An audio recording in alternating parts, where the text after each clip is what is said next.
दिल्ली जल बोर्ड को लापरवाही और सुनवाई से भागना आखिरकार भारी पड़ ही गया। राष्ट्रीय हरित अधिकरण यानी एनजीटी ने दिल्ली जल बोर्ड पर ठोका है 50,000 रुपए का जुर्माना। और सिर्फ इतना ही नहीं, अब डीजेबी के सीईओ को अगली सुनवाई में कोर्ट के सामने पेश होना होगा। भूजल के अवैध दोहन पर सवाल उठे हैं, लेकिन दिल्ली जल बोर्ड बार बार सुनवाई से बचता रहा। अंत में एनजीटी ने सख्त रुख अपनाते हुए जुर्माना तो लगाया ही, साथ ही बोर्ड की कार्यशैली पर भी गहरी नाराजगी जाहिर की है। मामला राजधानी नई दिल्ली के कई होटलों द्वारा अवैध तरीके से भूजल निकालने से जुड़ा है।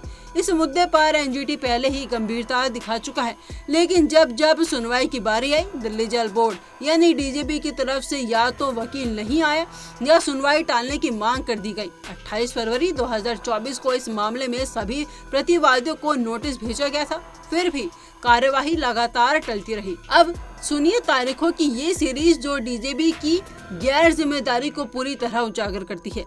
26 मार्च 2025 को डीजीबी ने कहा उनके वकील मौजूद नहीं हो सकते। 7 जुलाई 2025 को फिर वही बहाना, वकील नहीं है, सुनवाई टाल दी जाए। इस बार याचिकाकर्ता शैलेश सिंह ने कोर्ट से गुहार लगाई कि अब बहुत हो चुका, भूजल के अवैध दोहन से पर्यावरणीय खतरा बढ़ रहा है और दिल्ली जल बोर्ड सुनवाई को जानबूझकर टाल रहा है। एनजीटी की पीठ ने साफ शब्दों में कहा कि अब दिल्ली जल बोर्ड का बहाना मंजूर नहीं होगा। पीठ ने माना कि दिल्ली जल बोर्ड बार बार वकील की गैर हाजिरी का बहाना बनाकर कार्यवाही में बाधा डाल रहा है। ये कोई संयोग नहीं बल्कि सोची समझी देरी है। इसीलिए एनजीटी ने दिल्ली जल बोर्ड पर 50,000 रुपए का जुर्माना लगाया और आदेश दिया गया है कि ये रकम 1 हफ्ते के भीतर एनजीटी बार एसोसिएशन के सचिव को जमा कराई जाए।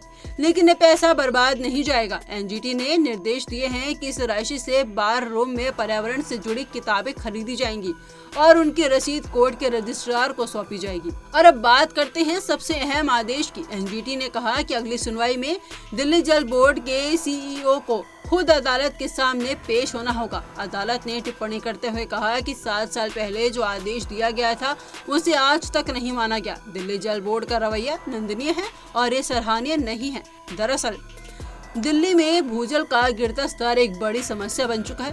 बिना लाइसेंस या अनुमति के कई होटल, गेस्ट हाउस और व्यावसायिक परिसर बोरवेल से अंधाधुंध पानी निकल रहे हैं। ऐसे में जल बोर्ड की निष्क्रियता दिल्ली का पर्यावरण और पानी के भविष्य के लिए खतरे की घंटी है। मामले की अगली सुनवाई अब 12 अगस्त को होगी। देखना होगा कि क्या दिल्ली जल बोर्ड अपना रुख बदलता है या अदालत को और सख्त होना पड़ेगा।